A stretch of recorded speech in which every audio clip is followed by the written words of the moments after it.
Hello friends, welcome back to my channel. Today we'll talk about body plot. Body plot is a very important concept in control system engineering in particular and electrical engineering in general. And the basic idea is when we have a system, suppose G of S, if we excite the system with a signal U, maybe this is P sine omega t, the output here, let it be Y. This signal will undergo some kind of changes in its amplitude. Maybe it will be scaled up or scaled down, and there may be some kind of phase shift here. Okay, so what would be the output? The output would be the scaled version. Maybe this is scaled by suppose A, and there will be some kind of phase shift. To understand Bode plot, you should know about logarithmic scale. Also, you should have knowledge on frequency domain analysis, Laplace transform, and some idea on complex numbers. Generally, we are interested in magnitude and phase quantity of the signal. All right. So how to calculate magnitude? This is 20 log 10 of the gain, and phase, this is generally in, and the phase is calculated as G of Z omega, and this is generally in degrees. So as an example, let us take a simple RC circuit. And one more thing I forgot to mention here, you should also know about transfer function. Once we know the transfer function of a system, we can go for body plot. Okay, so the idea is to excite this system with an AC signal of very small amplitude, and we'll swap the frequency from low to high, and this is suppose input port. Okay, and we'll see the corresponding changes in amplitude and phase is output port, and the V out by V in will calculate. So let us find the transfer function of this circuit, and you can see that this is a very simple circuit. This is the impedance of this capacitor 1 by SC. So what would be the transfer function? V out is nothing but, this is a voltage divider circuit. Okay, so V out is equal to impedance in the branch capacitor 1 by SC plus R into V in. Okay, V in. Okay, simple algebraic manipulations. So we have the transfer function as, okay, so this is the transfer function of our RC circuit here. So I hope you remember time constant tau is the product capacitor and resistance. All right, and what is time constant? The time taken by the capacitor to charge almost 63% of its final value, 63% of V naught. And one more thing you should know about cutoff frequency of capacitor F0 is given by twice by RC. Okay, and we'll see the meaning of all these parameters and how they are related to each other. Let's assign some value to our circuit. Suppose R was 1000 ohm, C is 0.1 microfarad. So what would be the cutoff frequency? Substitute the values. It comes around 1592.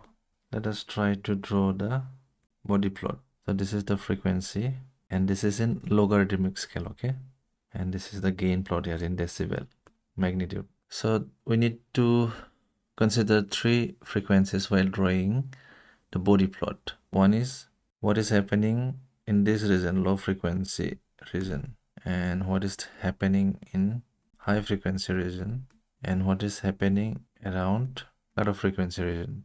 Let us rewrite this transfer function here again. 1 by SCR.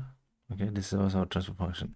This can also be rewritten as 1 by S into F0 plus 1. Okay, why? Because frequency is inverse of time constant or time. Okay, tau. So we have calculated here.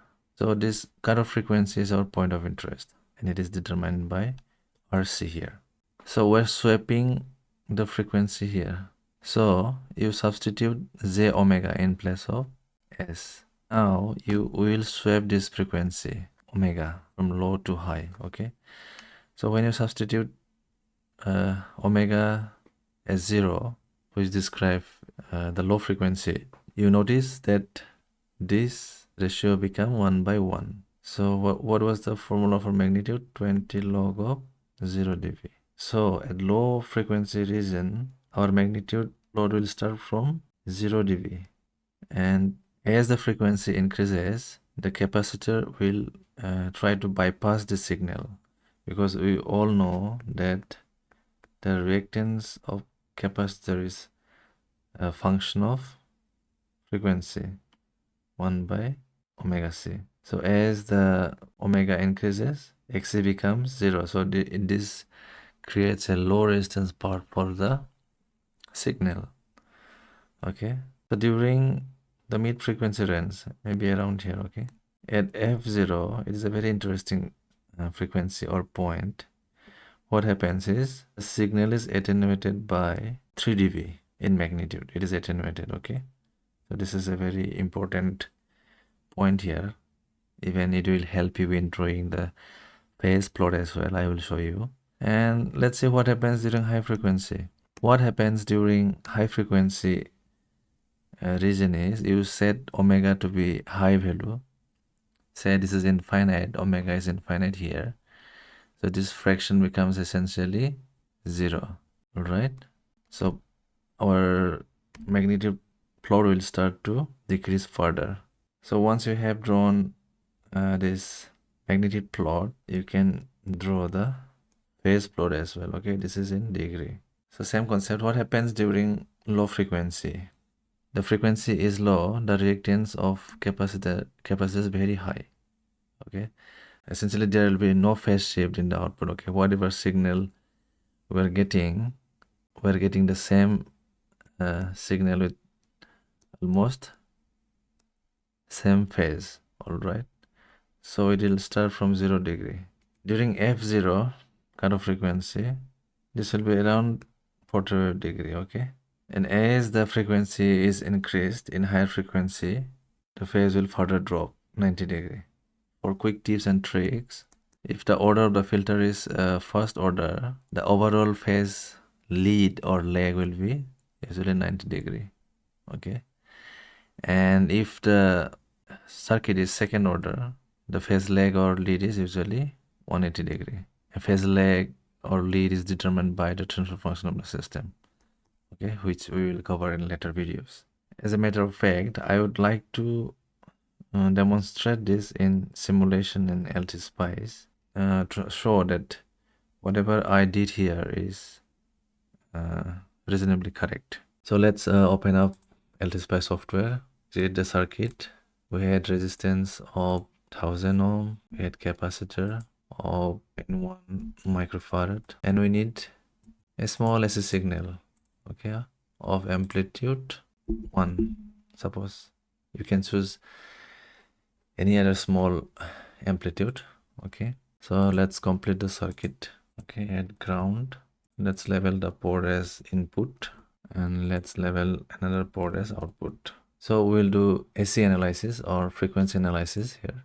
Choose AC analysis. We're doing logarithmic, so choose decade. Let's say 100 points. We'll start from low frequency, say 100 hertz. Okay, and let's go up to 100 kilohertz, suppose. Okay, so simulation has begun, and let's probe this output here. Okay, let's probe input as well. Okay, so what was the transfer function? B out by B in. So copy this B in and divide this B out. So this is our transfer function. So coming back to my demonstration, what happens to magnitude at low frequency? It starts from 0 decibel. And what we got in simulation, yes, it is starting from 0 decibel. Okay, and next point of interest was cutoff frequency, f0. What happens during f0? The magnitude of the signal drops by 3 decibel. So let's track the 3 decibel point here. So you notice that as I'm moving this cursor, the magnitude level is changing here. So let's fix it at 3 decibel. All right, it is almost 3 decibel. Okay, I mean, what is the corresponding frequency minus 3 decibel? You see 1588, and how much we calculated? We calculated 1592 hertz. So this is pretty close to each other. Okay, and what happens to phase? This is this dotted line here is for phase. Okay, and this side is, this axis is decibel magnitude, and this right side axis is of phase. So at minus 3 dB point, meaning at cutoff frequency, which is 1588 kilohertz, meaning 1500 hertz, our phase angle has dropped by almost 45 degree. And as we further increase the frequency, attenuation has increased. Okay, now this is almost 33 decibel of attenuation, and our phase degree is up to 90 degree. Okay, thank you for watching.